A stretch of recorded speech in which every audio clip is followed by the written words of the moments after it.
20. Mudança para a Terra Prometida. Michael tornou-se muito instável depois que nos casamos. Deixou claro que tinha um problema com a raiva, que sempre se manifestava contra mim quando eu menos esperava. No início, eu me ofendia com suas palavras cruéis e proferidas aos gritos. E todas as vezes que ele explodia, a sensação era de ter sido esbofeteada no rosto e colocada no armário por minha mãe. Comecei a afastar-me dele e usar uma couraça para me proteger. Essa reação despertou nele ainda mais raiva. Nunca detectei sinais de raiva nele antes de nos casarmos. Sabia que ele lutava contra a depressão e a ansiedade, porém entendia essas emoções. Eu mesma havia tido esses problemas durante muito tempo e imaginava que poderíamos vencê-los juntos. Mas eu não extravasava raiva em outra pessoa, embora aquela fosse, ao meu ver, mais uma emoção negativa. Pois, aparentemente, é possível desviar a raiva para outra pessoa ao invés de guardá-la e autodestruir-se, como eu fazia. Descobri que a mãe de Michael havia sido rígida demais com ele porque esperava que o filho fosse médico, advogado ou exercesse outra profissão em um emprego seguro.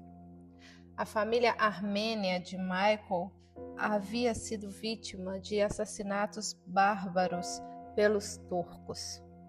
Por ser a primeira nação cristã, a Armênia era perseguida por inimigos anticristãos. A avó materna de Michael presenciara o assassinato brutal de seu marido e suas 2 filhas moças foram mortas na frente dela. Depois de fugir para a floresta, ela andou a esmo pelos campos, alimentando-se de capim. Um dia alguém a encontrou e deu-lhe abrigo. Ela deixou a Armênia e viajou por toda a Europa até ter condições de embarcar em um navio com destino aos Estados Unidos. Depois de algum tempo, casou-se novamente e teve 3 filhos, um dos quais era a mãe de Michael. O povo perseguido nunca se esquece do passado e faz o possível para que aquilo nunca mais aconteça, o que explica por que a mãe de Michael era tão rígida com ele, estabelecendo uma meta que ele não conseguiu alcançar. Na época, ninguém notou que ele era disléxico, nem se sabia o que era dislexia.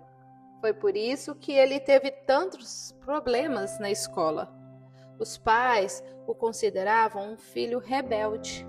Passei a acreditar que essas 2 situações se tornaram a raiz da raiva de Michael. Há um lado brilhante na vida dos disléxicos. Eles possuem algumas habilidades que a maioria das pessoas não possuem. Conseguem fazer tudo que as outras pessoas fazem, mas têm dificuldade em aprender da forma ensinada pela maioria das escolas. Há um método de aprendizado próprio para eles.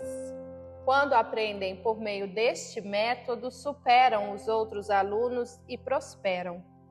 Michael possuía um talento de gênio para a música e nascera com ele. Não precisou aprender música. Ele já a conhecia. Seus pais deram-lhe lições de acordeão quando ele tinha 4 anos e ele assimilou tudo desde então. Estava destinado a ser um sucesso, mas viu-se encurralado pela resistência dos pais e pela frustração de ambos os lados. Michael começou a viajar de Los Angeles a Nashville a fim de organizar programas para a Amy Grant e muitos outros artistas de lá. Ele adorava Nashville e comparava com a cidade de Los Angeles da época, onde criávamos nossos filhos, e sua preocupação era grande. Havia muito perigo em Los Angeles e o número de mortos por tiroteio em carros estava aumentando. Quando Michael decidiu que deveríamos nos mudar para Nashville, acompanhei-o na viagem seguinte. Queria conhecer a cidade, conhecer as pessoas que ele conhecia e procurar uma casa para morarmos. O problema foi que ele agiu como um ditador e não como alguém que havia orado pela mudança e ouvido as instruções de Deus para as nossas vidas.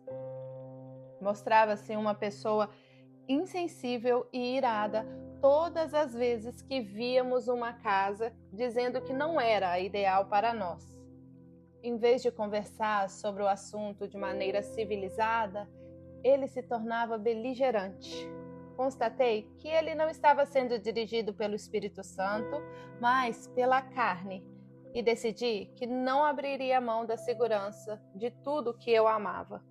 Família, igreja, pastores, conselheiros, amigos íntimos e parceiros de oração, a fim de me mudar para o outro lado do país com alguém com um espírito tão agressivo como o dele. Tinha medo de que a raiva de meu marido se descontrolasse completamente. Aquilo parecia um pesadelo. Um amigo ajudou Michael a entender que a sua raiva estava me atormentando e que eu não estava agindo de modo favorável. Dali em diante, Michael controlou os seus acessos de raiva e decidiu orar, pedindo que, se a mudança fizesse parte dos planos de Deus, o Senhor falaria ao meu coração e eu o ouviria. Jejuei e orei a respeito da mudança inúmeras vezes e disse a Deus que cumpriria a vontade dele para mim. Só queria saber se ele aprovava. Amy Grant e o marido foram convidados a visitar Camp David para uma reunião especial de oficiais de alta patente dos Estados Unidos, a qual incluía o presidente e a primeira-dama, o vice-presidente, a cúpula do governo e os governadores. Amy nos convidou para acompanhá-los. Queria que Michael tocasse piano para ela. Em Camp David, fomos conduzidos a chalés separados para depois nos encontrarmos com o presidente e a primeira-dama em seus aposentos. Jantamos com eles no mesmo dia e na manhã seguinte, no culto de domingo na capela, Amy e o marido cantaram, acompanhados ao piano por Michael. Em seguida, tivemos um almoço maravilhoso com toda a cúpula do governo e, na ocasião, sentei-me ao lado direito do presidente. Ele e a primeira-dama foram muito simpáticos, da mesma forma que todas as pessoas que conhecemos. Assim que nos acomodamos no avião de volta à casa de Amy, onde Michael e eu passamos a noite antes de viajar de volta a Los Angeles, pensei em nossa visita rápida e agitada a Camp David. Nunca me senti tão segura em toda a minha vida como me senti naquele curto tempo em Camp David. Não havia ameaças de trevas lá. Foi maravilhoso não ter de pensar em todas as coisas que provocam medo em Los Angeles, onde os perigos são muito reais, presentes, claros e estão sempre nos rondando. Naquela época, não havia lugar seguro em Los Angeles. O perigo rondava todos os bairros. O contraste era gritante. Senti muito enjoo durante a viagem de avião. Sempre tive essa tendência, mas não havia levado nenhum medicamento, como costumava fazer.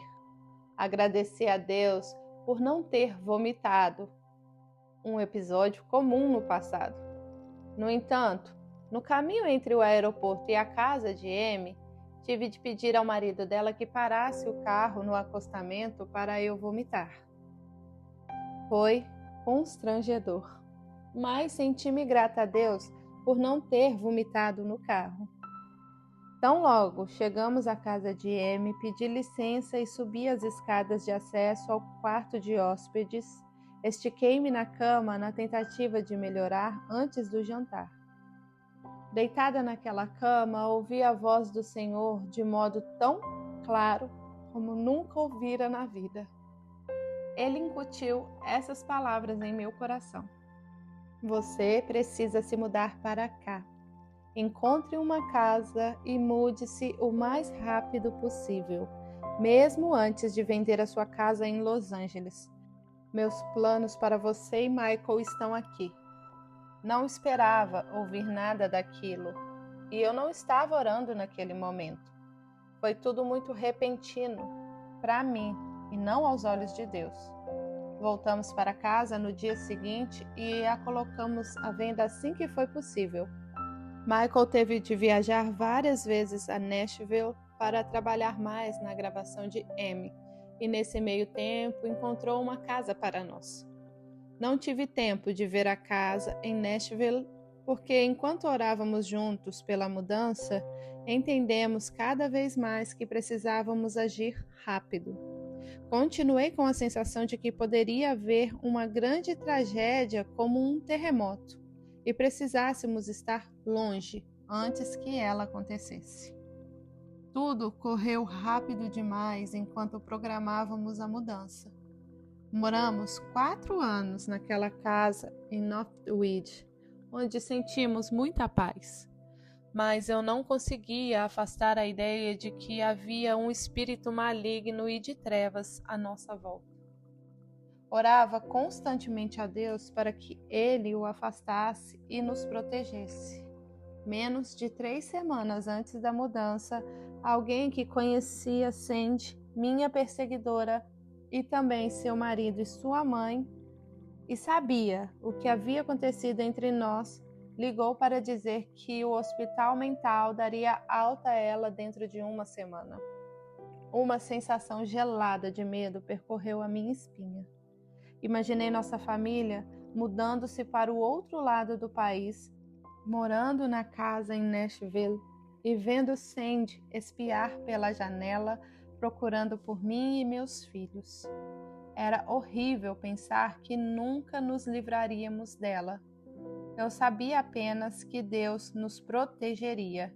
Então, orei de novo para que Ele mantivesse Sandy longe de nós.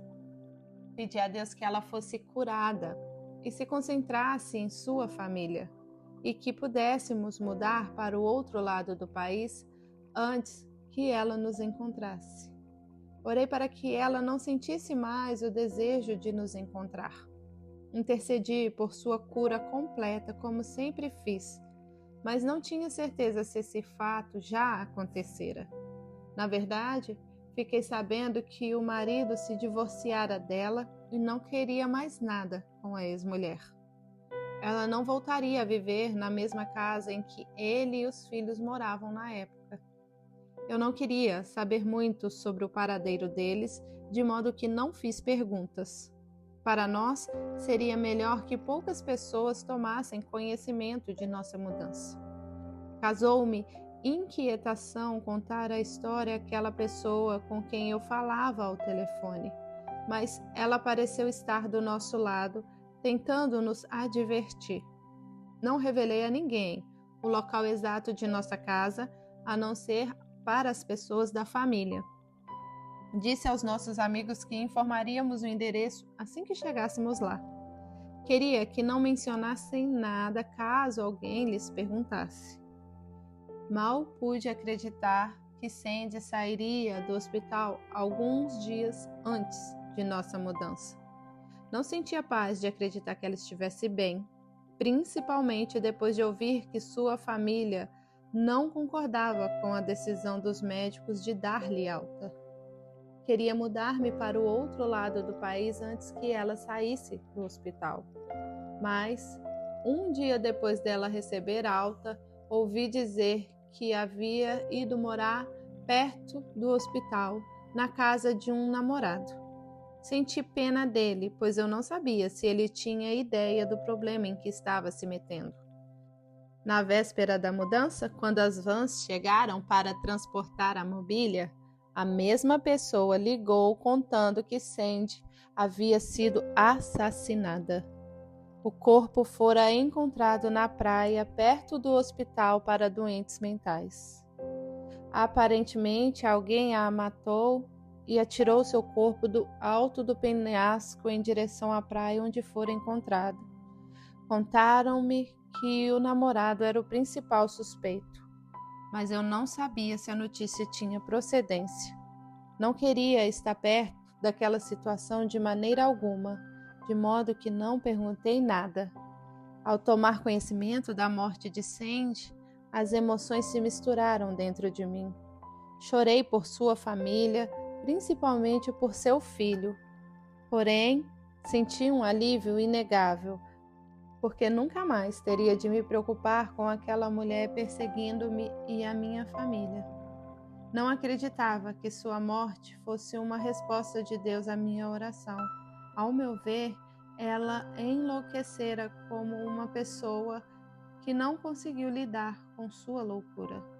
Fiquei triste por ter de ir embora de Los Angeles, pois havia orado muito pelas pessoas de lá. Sentia que Deus as amava e queria que elas o conhecessem bem como os seus caminhos. Fiquei mais triste ainda por deixar a nossa igreja e o nosso pastor e amigos. Foi ali que encontrei esperança para a minha vida e o meu futuro. Foi lá que saí das trevas e conheci a verdadeira luz.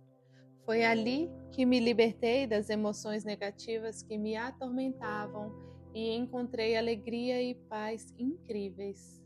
Foi ali que experimentei a presença poderosa e o amor de Deus que transformaram a minha vida. Foi ali que comecei a ouvir a voz do Espírito Santo me guiando dia após dia. Mas foi ali que o Espírito de Deus nos orientou a sair da casa que amávamos o mais rápido possível, mesmo antes de ser vendida, o que contrariava o conselho de todas as outras pessoas. Los Angeles era também a cidade onde meu pai, minha irmã, seu marido e filhos moravam. Como eu poderia deixá-los? Orei continuamente por isso e conversei com Michael a respeito de minhas preocupações com eles. Decidimos convidá-los a nos acompanhar. Papai morou conosco nos últimos 4 anos numa área especial da casa. Passou a morar lá pouco depois que nos mudamos, porque havia espaço suficiente para ele ter privacidade e, ao mesmo tempo, estar perto do resto da família. Foi uma ótima resolução para todos nós. Quando o convidamos a nos acompanhar, ele aceitou de imediato. Em seguida, fiz o convite à minha irmã, que estava trabalhando para nós durante meio período no último ano, enquanto se recuperava de um acidente de trabalho. Ela levava 1 hora para ir e 1 hora para voltar, sempre no horário de pico, e não gostava da empresa na qual trabalhava. Oferecemos-lhe um emprego em tempo integral, dirigindo nosso escritório, desde que nos acompanhasse com a sua família. Ela havia feito um trabalho excelente para nós durante meio período e queríamos que assumisse integralmente a tarefa no Tennessee. Poderia morar a alguns quilômetros de nossa casa e ser mais bem remunerada, sem ter de enfrentar trânsito. Minha irmã gostou da ideia, mas precisava conversar com o marido para saber sua opinião. Logo depois, eles ligaram e disseram: sim, iremos com vocês.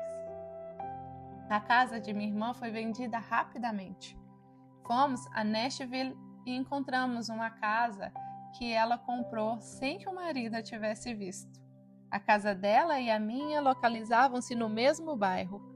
Era primavera e havia flores por todos os lados, e concordamos que nunca tínhamos visto um lugar mais bonito.